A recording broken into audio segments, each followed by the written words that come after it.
रंजू बहन की बहू सृष्टि बहुत संस्कारी थी।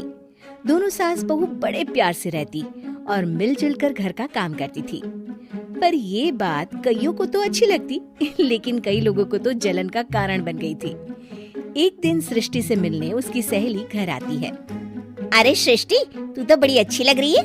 यहाँ तो घर का सारा काम करते करते हालत ही खराब हो जाती है। अपने ऊपर ध्यान देने का वक्त ही नहीं मिलता। तू तो बड़ी किस्मत वाली है।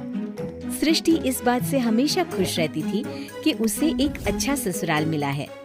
लेकिन एक दिन रंजू बहन की दूर की मौसी उसके साथ रहने आती है।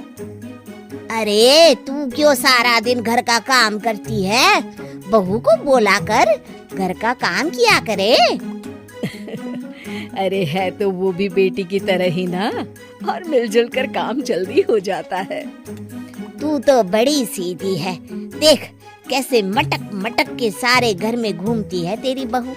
मेरी बहू होती तो इस वक्त मेरा पैर दबाती। क्या ये तेरे पैर दबाती है? पैर तो कभी नहीं दबाए इसने मेरे। ये सुनकर रंजना मौसी समझ जाती है कि उसने अपना काम कर दिया। अब जल्दी सास बहू में जंग होगी। मौसी मुस्कुराती हुई वहाँ से निकल जाती है। एक दिन रंजना मौसी सृष्टि से कहती है, तुम्हारे कान के झुमके तो बड़े सुंदर लग रहे हैं। जरूर तुम्हारी सास ने दिए होंगे। नहीं मौसी, मेरी माँ ने दिए हैं। अच्छा, फिर तेरी सास मुझे क्यों कह रही थी कि ये झुमके उसने तुम्हें दिए हैं? उसे झूठ नहीं बोलना चाहिए था। वैसे तुम्हारी सास ये भी कह रही थी कि तुम्हें खाना बनाना नहीं आता, तभी उस बेचारी को सारा दिन तुम्हारे साथ काम करने के लिए किचन में लगना पड़ता है। ऐसी तो कोई बात नहीं है, मुझे खाना बनाना नहीं आता। अरे मैंने तो खुद उन्हें खाना बनाना सिखाया है मौसी। रंजना मौसी वहाँ से चली जाती हैं। किचन में सृष्टि खाना बना रही होती है कि तभी उसकी सास वहाँ आ जाती है और वो कहती है, आज मेरे पैर में बहुत दर्द है, खाना तू ही बना ले। और वैसे भी मैंने सुना है कि मुझे खाना बनाना तो तूने सिखाया है। हाँ माँ जी, सुना तो आपने सही है। वैसे मैंने भी बहुत कुछ सुना है, लेकिन क्या बोलूं।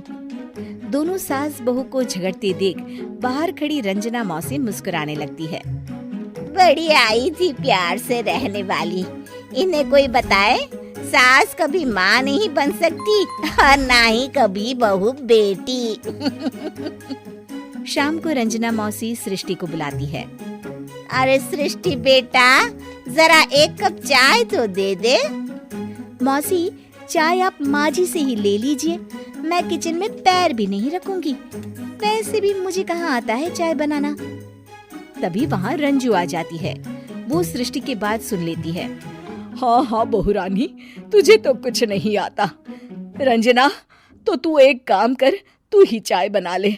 और हाँ, सृष्टि को भी चाय दे देना।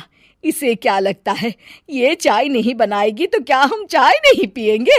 अरे हम पिएंगे भी और पिलाएंगे भी। रंजना मौसी थक कर उठती है। ठीक है रे रंजू दीदी, आप जैसा बोले। रंजना चाय बनाकर लाती है और सोफे पर बैठी सृष्टि और रंजू को चाय देती है। अच्छा, मैं थोड़ा मंदिर तक जा रही हूँ, रात में देर हो जाएगी आने में। रंजना देर रात घर आती है तो सृष्टि को आवाज लगाती है। अरे बहू रानी, कुछ खाने को तो दे दे, बहुत जोर से भूख लगी है। मैंने कोई खाना बना नहीं बनाया मौसी। वैसे भी आपकी बहन तो कहती है ना कि मुझे खाना बनाना आता ही नहीं। हे भगवान, अब यह फिर से ना शुरू हो जाए। तभी वहाँ रंजू आ जाती है। रंजू, आज खाना तुम ही बना लो, और हाँ, थोड़ा खाना सृष्टि को भी दे देना, ताकि इसे भी पता चले कि हमारे यहाँ खाने का स्वाद क्या होता है। रंजना बेचारी किचन में जाकर पूरे घर का खाना बनाती है। जब वो खाना बनाकर बाहर निकलती है तो सास बहू टेबल पर बैठकर उसका इंतजार कर रही होती हैं। लाओ रंजू, जल्दी खाना लाओ, बहुत जोर की भूख लगी है। सास बहू खाना खाकर अपने अपने कमरे में चली जाती है। अगले दिन सुबह रंजू रंजना के कमरे में जाती है। अरे रंजू, अभी तक सो रही हो? जरा नाश्ता तो बना दो। तुम्हें तो पता है ना कि बहू आजकल किचन में पाँव भी नहीं रखती। पता नहीं किसने उसके कान भरे हैं। चलो अब उठो और नाश्ता बनाओ। और हाँ, सृष्टि को भी दे देना खाने के लिए। अरे उसे भी तो पता चले कि हमारे घर का नाश्ता कैसा होता है। मैं नीचे जा रही हूँ, जरा जल्दी वक्त पर आ जाना। हाँ। रंजना नीचे उतरती है और उसके हाथ में सूटकेस होता है। अरे रंजू, कहाँ जा रही हो? नाश्ता नहीं बनाओगी?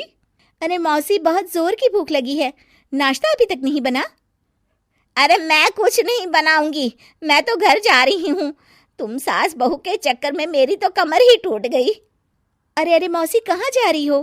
तुम चली जाओगी तो हम सास बहू को खाना कौन खिलाएगा? रंजना मौसी भागते हुए कहती है।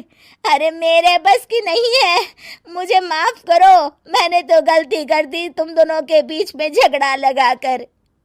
रंजना मौसी के जाने के बाद रंजू सृष्टि से कहती है। बढ़िया आई थी हमारे बीच लड़ाई लगवाने वाली।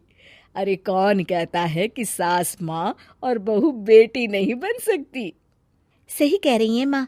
अगर ऐसे भड़काने वाले लोगों से दूर रहा जाए तो हर सास माँ और हर बहू बेटी बन सकती है।